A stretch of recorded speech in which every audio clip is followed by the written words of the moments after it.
Se conselho fosse bom, não se dava, se vendia. Talvez você conheça esse ditado popular. Se conselho fosse bom, não se dava, se vendia. Talvez você já até falou esse tipo de provérbio popular. Mas, meus irmãos, as Sagradas Escrituras nos diz que conselho não apenas se dá, mas se dá de uma forma generosa, de uma forma poderosa pelo Senhor através da sua palavra. O livro de Provérbios, ele é recheado de conselhos para nós. Por isso que nós vamos refletir nessa manhã sobre divinos conselhos para viver bem. Porque o nosso objetivo é olhar para a palavra de Deus e extrair dela as verdades contidas para aplicar na nossa vida. E a palavra de Deus aqui vai nos instruir como nós devemos viver, quais são os principais ensinos que devem estar no nosso coração. Provérbios, meus irmãos, embora seja considerado de Salomão, como os irmãos sabem, conhecem, ele também possui outros autores, como Lemuel e Agur. Nós vamos ver esses autores mais no final do livro de Provérbios. Do capítulo 1 até o capítulo de número 9, nós temos esses provérbios que são maiores. Depois eles são sintetizados em pequenos trechos. E hoje nós vamos ver esses conselhos da sabedoria, a fim de que o moço, o jovem, o adolescente, ele cresça com entendimento. Aqui é a instrução dos jovens, dos filhos, que estão consolidando o ensino da palavra de Deus, colocando o fundamento da palavra de Deus no coração para viverem a sua vida diante do Senhor. Então, o propósito dessa passagem é nos guiar no caminho da sabedoria, com a finalidade de glorificar a Deus e viver bem e viver com qualidade. Meus irmãos, a coisa mais difícil da gente fazer nos nossos dias é viver bem, viver com qualidade num mundo caído que nós vivemos. Então, como é que nós vamos desfrutar de paz? Como é que nós vamos desfrutar de alegria? Em um cenário de caótico, em um cenário onde a pecaminosidade impera, como é que nós vamos viver diante do Senhor, cercado de problemas e confusões? Então, o livro de Provérbios, ele nos ajuda nessa caminhada diante do Senhor. A palavra-chave que nós temos aqui é tema o Senhor, porque o princípio da sabedoria está no temor do Senhor. Salomão, escrevendo esses provérbios, ele tem em mente que a pessoa pela qual está recebendo este ensino, ela precisa ter no seu coração o temor do Senhor. As Escrituras partem aqui do pressuposto que para você ser sábio, você precisa primeiramente ser alguém com o coração em Deus.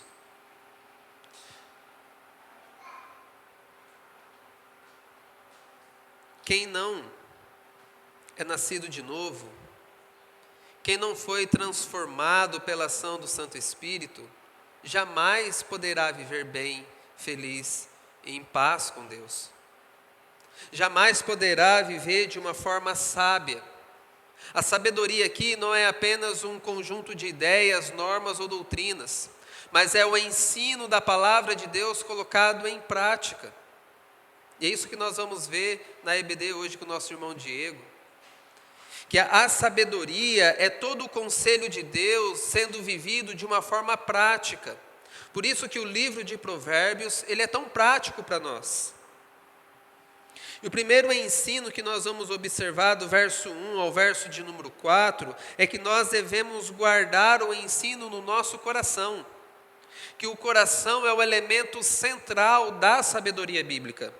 Ele diz: meu filho, não se esqueça dos meus ensinos, e que o seu coração guarde os meus mandamentos. Observe o verso 3. Não deixe que a bondade e a fidelidade abandone você. Amarra-as ao pescoço e escreva-as na tábua do seu coração. Porque veja que o elemento do coração aqui, ele é central para a sabedoria bíblica. Nós encontramos aqui a instrução de mandamentos para que nós venhamos guardar esse ensino no coração. Nós temos uma grande naturalidade de esquecermos a lei do Senhor. E por essa razão temos que ser intencionais em guardar a palavra de Deus no nosso coração. Meus irmãos, as Escrituras nos apresentam o coração com uma certa personalidade. Aqui ele diz que o seu coração guarde os ensinos, mas que nós devemos ser intencionais em guardar o ensino. A lei aqui ele está se referindo à Torá do Antigo Testamento, que eram os 5 primeiros livros de Moisés revelados por Deus. Então ele tem aqui em mente que o filho da aliança, o israelita, o servo de Deus, ele tem que ter a lei do Senhor gravada no seu coração. Assim como Deus gravou os 10 mandamentos em tábuas de pedra, nós devemos gravar esses mandamentos aonde? No coração. Ele diz: gravas, atas no seu coração. O coração aqui é descrito com essa personalidade. E muitas pessoas, ao invés de guardar a lei de Deus no coração, elas guardam o quê? Ressentimentos, mágoas, vivem de coisas do passado, ao invés de guardar o ensino da palavra de Deus. Meus irmãos, há uma necessidade de nós nos voltarmos para o texto bíblico com intencionalidade, de realizar uma leitura das Escrituras com um propósito. Nós precisamos ler a palavra de Deus constantemente, para que possamos assim guardá-la no nosso coração. Precisamos lê-la com uma forma geral, por exemplo, nos seus devocionais, dia e noite, observando a lei, lendo as Escrituras, porque há 2 tipos ou 2 maneiras de nós fazermos a leitura bíblica. A primeira delas é você lendo de uma forma mais corrida. Assim você consegue observar a história de uma forma geral. Então, essa é uma maneira de nós nos atentarmos para a lei do Senhor, lendo a palavra de uma forma ordinária e corrida. Outra maneira de estudarmos a palavra de Deus é nos atentar para um texto em específico e ali gastar mais tempo nele, tentando extrair as verdades, como nós estamos fazendo nessa manhã. Então, busque intencionalidade para guardar a lei do Senhor no seu coração. A maior glória e beleza não está nas riquezas ou no poder, mas em sim ter a lei do Senhor gravada no nosso coração. Ele diz: amarre-a no seu pescoço, não deixe que a bondade e a fidelidade abandone a você. O verso 2 e o verso 4 nos dão as razões pelas quais nós devemos guardar a lei. Ele diz: qual que é o benefício de guardar a lei do Senhor? Ele aumentarão os seus dias e lhe acrescentarão anos de vida e de paz. Veja que o que ele tem em mente aqui é o mandamento de honrar o pai e a mãe e prolongarão os seus dias.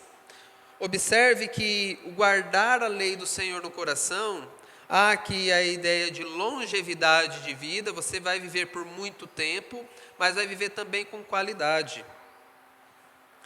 E a segunda razão está no verso 4.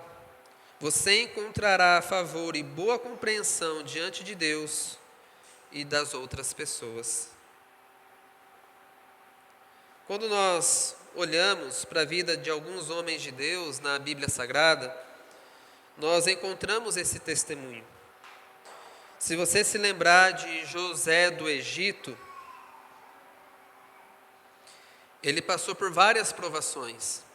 Ele foi jogado no poço pelos irmãos, foi vendido como escravo, ele foi para uma terra distante, ele foi lá para o Egito.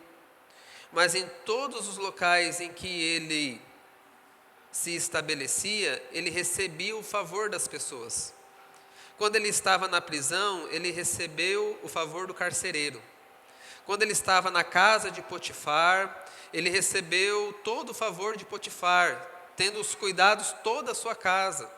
Quando ele foi apresentado ao faraó, o rei do Egito, ele recebeu o favor também diante do rei do Egito, o faraó, sendo ali elogiado pela sua grande sabedoria e colocado sobre a sua responsabilidade o governo daquela nação também. Então veja o exemplo desses homens de Deus, pessoas que temeram o Senhor e gravaram a lei de Deus no coração, que tiveram o favor tanto de Deus como das pessoas. Nós temos o exemplo de Daniel. Daniel, como os irmãos conhecem também a história, ele saiu da sua terra e ele foi prisioneiro para a Babilônia, sendo ainda jovem. E ele viveu na Babilônia ali, ele recebeu também um favor das autoridades, dos governantes da Babilônia. Babilônia caiu, veio um outro reinado, o reinado do Pérsia, e assim também ele conseguiu o favor daquelas autoridades. Por quê? Porque era um homem que temia ao Senhor e a sua lei estava gravada no seu coração. Todos eles, Neemias como copeiro do rei, todos eles alcançaram graça diante de Deus e diante também das pessoas. Viver bastante e viver bem é uma razão sábia para podermos guardar o mandamento do Senhor. A lei do Senhor no nosso coração é como uma coroa sobre a nossa cabeça e um colar sobre o nosso pescoço. A Bíblia vai falar sobre a beleza da mulher também. Porque a ideia aqui de coroa é de glória e de colar é a questão da honra, da beleza.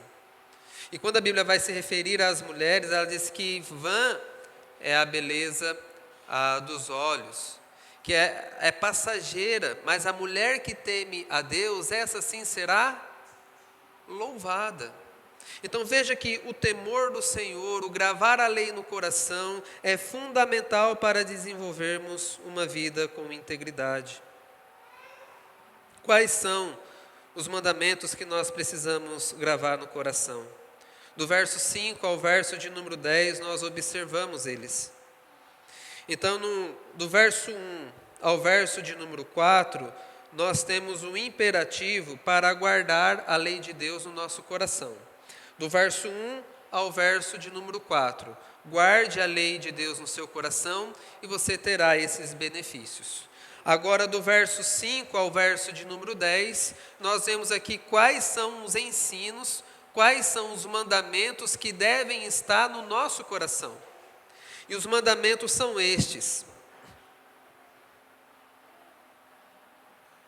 confie em Deus, tema a Deus e honre a Deus. O primeiro mandamento está falando sobre confiança. Confie no Senhor de todo o seu coração e não se apoie no seu próprio entendimento. Veja, mais uma vez, a centralidade no coração. O que é que deve estar no meu e no seu coração? Qual que é o primeiro ensinamento? Confie no Senhor e não se apoie ou não se estribe no seu próprio entendimento. Talvez a sua versão da Bíblia seja um pouco mais antiga, e aí ao invés da palavra apoiar, está estribar. E como os irmãos sabem, o livro de Provérbios foi um livro que me impactou muito nos meus primeiros anos de conversão. Eu ficava encucado, rapaz, mas o que é essa palavra estribar? A palavra até é bonita, mas é difícil de entender. E eu trabalhava na época com meu pai, de mecânico de caminhão. E no caminhão, para você subir na gabine, você tem uma escada para poder subir na gabine ali onde fica o motorista. E normalmente a gente fica apoiado ali naquela escada para poder mexer, para poder conversar ali com o motorista e tal. E aquela escada se chama estrivo. Falei, rapaz, faz sentido. Né? Não se estribe no seu próprio entendimento. E aquela escada se chamava estribo. Ou seja, a ideia do se apoiar aqui no seu próprio entendimento é que você não deve confiar a sustentabilidade da sua vida sobre o seu próprio entendimento.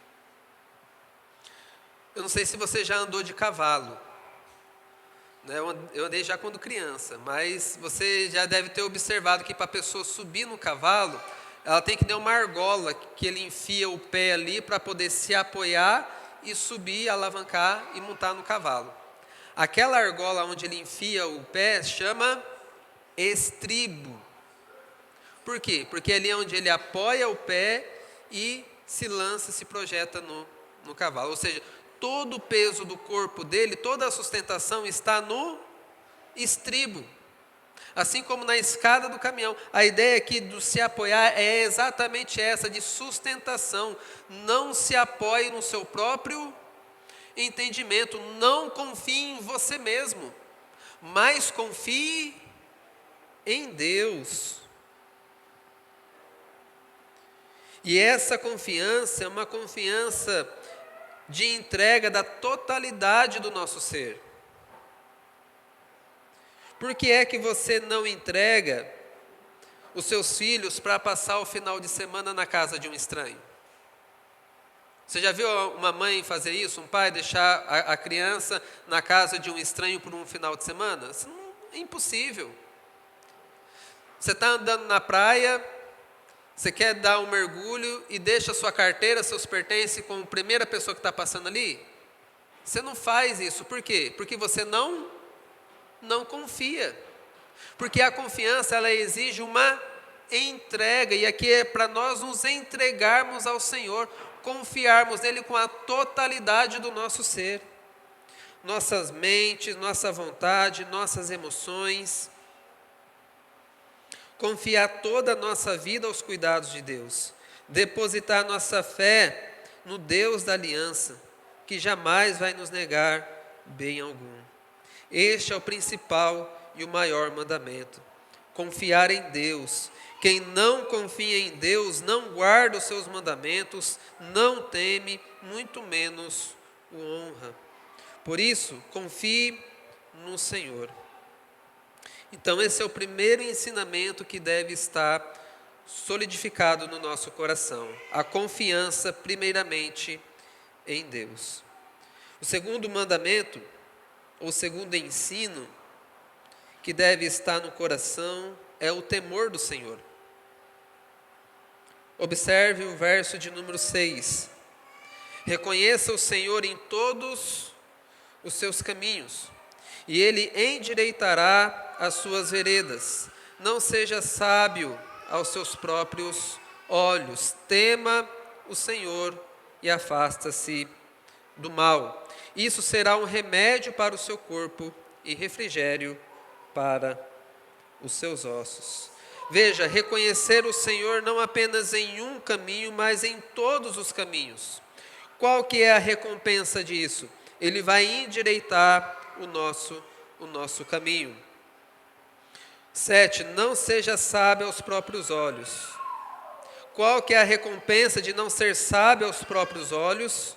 Isso será um remédio para o seu corpo e refrigério para os seus ossos. Veja, meus irmãos, que sempre há benefícios em observar a lei do Senhor. E o temor do Senhor é fundamental para desenvolvermos uma sabedoria bíblica. Buscar fazer a vontade de Deus em tudo o que fazemos, e Ele vai endireitar os nossos caminhos.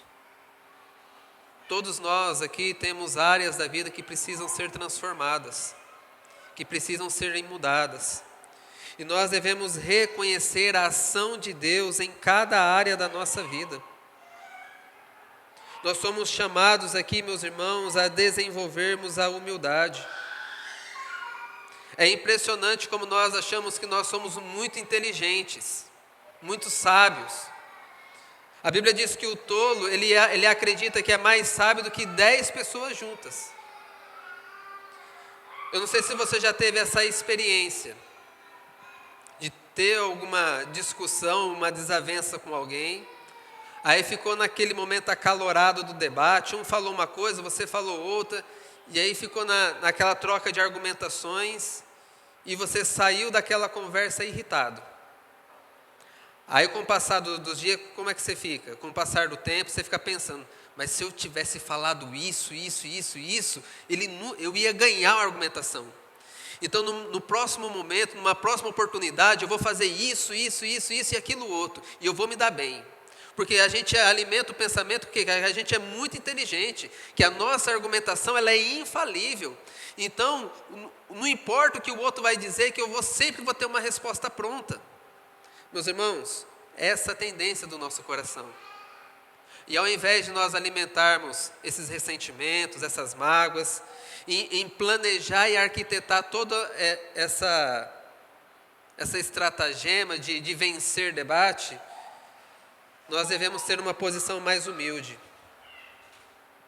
reconhecendo que nós não somos sábios, que tem muita gente mais inteligente do que a gente, e que a gente vai viver, se Deus quiser, até 70, 80 anos como a dona Diva, ou mais,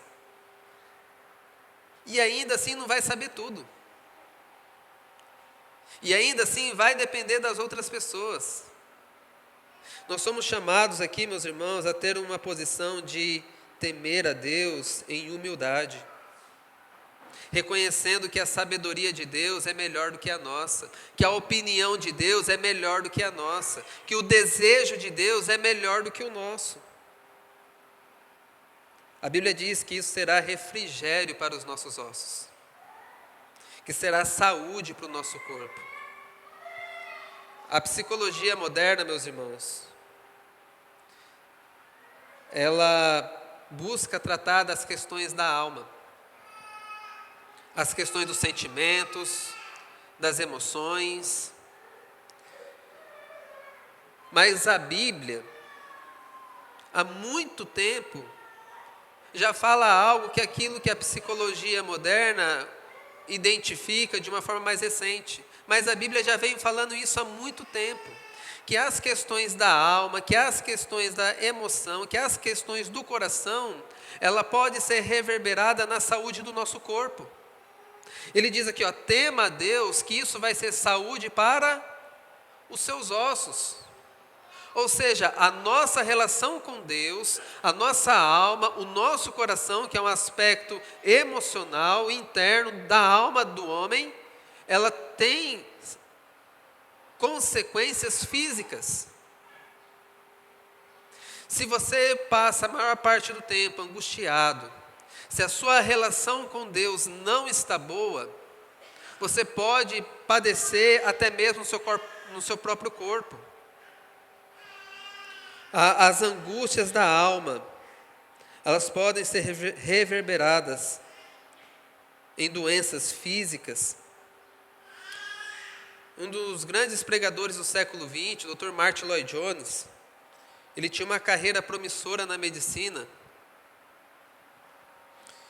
E ao observar que a grande parte dos seus pacientes ficavam doentes, porque primeiramente eles estavam doentes em sua alma. Ao passo que, ao observar todas essas questões, ele sentiu-se vocacionado ao sagrado ministério e acabou abandonando a profissão da medicina e se dedicando à pregação do Evangelho, porque ele entendia o que é mais importante é a nossa relação com Deus, é o nosso coração, o nosso temor diante dele. E temer a Deus, meus irmãos, não é apenas uma questão, às vezes a pessoa pensa que é medo, ter medo de Deus. É mais do que isso, é um amor respeitoso. É saber que Deus pode sim castigar e punir, Ele tem poder e Ele pode fazer isso. Mas é se aproximar de Deus com respeito, com reverência, com admiração, com desejo de estar diante dEle.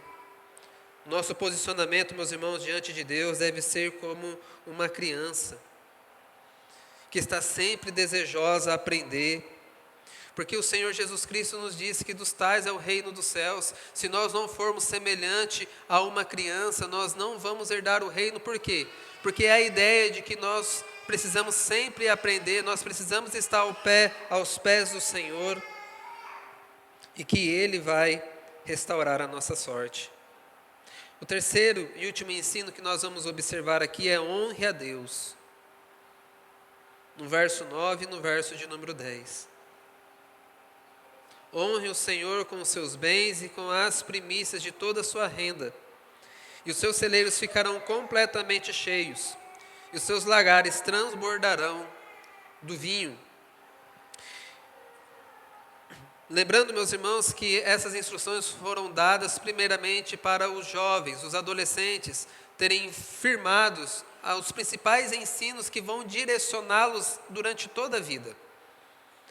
Então, confiar em Deus, temer a Deus, coisas relacionadas com a nossa fé, com o nosso coração. E uma área importante na vida de todo crente é como ele lida com as finanças e com o dinheiro. Todo mundo precisa lidar com dinheiro. O crente, o não crente, ele tem que lidar com isso. Mas aquele que confia em Deus, que teme a Deus, ele lida com as finanças de uma forma diferente. Por quê? Porque o seu coração não deve estar no dinheiro. Então a primeira coisa que ele faz com os seus recursos, ele busca consagrar a Deus, mostrando que o seu coração não está nas posses ou em sua renda. Ele diz: honre o Senhor com os seus bens e com a primícia de toda a sua renda, os primeiros frutos, e os seus celeiros ficarão completamente cheios. Aqui nós vemos a reverberação de Malaquias, capítulo 3, verso 10, onde Deus diz: ponham-me à prova, diz o Senhor dos Exércitos, e vejam se não vou abrir as comportas dos céus e derramar sobre vocês tantas bênçãos que vocês não terão nem mesmo onde guardar. O livro de Provérbios, meus irmãos, ele trata dessas questões que são fundamentais na vida de todos nós. Que o nosso coração não deve estar no dinheiro, assim como o nosso coração não deve estar no poder, e também ele vai tratar muito da questão do adultério, da mulher infiel. Trata de 3 coisas que são fundamentais: dinheiro, a mulher, relações sexuais e também o poder. Como que vamos viver com sabedoria? Não colocando o nosso coração nessas coisas. Se o seu coração estiver no dinheiro, certamente você vai perecer. O Senhor Jesus nos diz que onde está o seu tesouro, ali estará também o seu coração. Honrar a Deus com as primícias da renda e com nossos bens é um sinal que o nosso coração não está neles. A entrega e a oferta eram realizados no culto do Antigo Testamento, ou seja, honrar a Deus é cultuá-lo da forma correta. Meus irmãos, a coisa mais triste de nós observarmos é a pessoa que diz que confia em Deus, que teme a Deus, mas o seu coração ainda está ligado às coisas deste mundo. Há pessoas que Deus converteu tudo, menos o bolso, menos os recursos. O nosso coração deve estar no Senhor, porque as bênçãos financeiras, elas são passageiras. Quantas pessoas você já viu que ganhou na Mega Sena e voltou a ficar na miséria de novo? Porque passa. Por isso que o nosso coração não pode estar nessas coisas, porque elas são passageiras. A nossa confiança, o nosso temor deve estar tão somente no Senhor. Assim, meus irmãos, nós chegamos a algumas conclusões finais. Que há grande e inúmeras recompensas em viver uma vida piedosa no temor do Senhor. Ninguém jamais conseguirá confiar ou temer ou honrar a Deus se não for através do Senhor Jesus Cristo.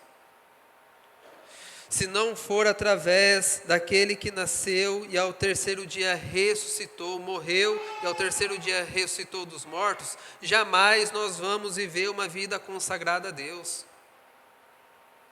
Adorar a Deus, meus irmãos, é muito mais aquilo que nós estamos fazendo aqui nessa manhã. Viver para a glória de Deus é durante todos os dias de nossa vida. A sua confiança no Senhor vai ser evidenciada no curso da sua vida. Honrar a Deus é mais do que vir à igreja e ficar aqui 2, 3, 4 horas e ir embora para casa e pensando, a minha parte eu já fiz. Honrar a Deus, meus irmãos, é viver do modo digno do seu evangelho. Honrar a Deus é crer em Cristo Jesus como seu Senhor e Salvador. Honrar a Deus é amar a Deus acima de todas as coisas. Mas nós não podemos fazer isso naturalmente. Nós necessitamos da ação interna e poderosa do Espírito Santo. Ninguém consegue temer a Deus, honrar a Deus, se não for por meio do Senhor Jesus Cristo. Ele é o caminho, a verdade e a vida. Sem Ele ninguém vai ao Pai. Sem Ele é impossível vivermos de uma forma satisfeita. Sem Jesus Cristo é impossível ser feliz. De que adianta o homem ganhar o mundo e perder a alma? Meus irmãos, os assuntos eternos, eles são fundamentais para o nosso coração. Se você não é uma pessoa transformada pelo poder de Deus, você vai continuar vivendo de uma forma tola, de uma forma insensata. E estará caminhando para o inferno. Por isso, meus irmãos, sem o Senhor Jesus Cristo, é impossível vivermos de uma forma sábia.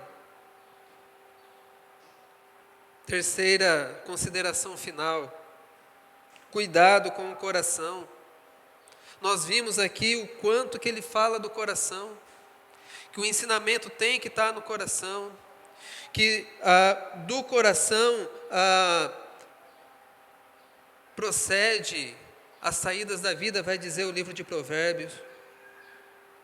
Meus irmãos, cuidado com o seu coração. Como é que você tem cuidado dele? Como é que está sendo a sua vida devocional, sua vida de oração, de comunhão com Deus? O que você tem guardado no seu coração? Coloque isso diante do Senhor. Se você quer saber realmente é um filho de Deus, se você é adotado em Cristo Jesus, sonde o seu coração. Veja se Deus realmente é o centro da sua vida. Se a sua confiança, se o seu amor, o seu temor, a honra realmente pertence a Ele. Saiba que através do Senhor Jesus Cristo, a partir de hoje, você pode viver de uma maneira sábia. Há possibilidade, meus irmãos, de vivermos bem e por muito tempo, mas somente por meio do Senhor Jesus. Que Ele habite e reine em nossos corações. Amém?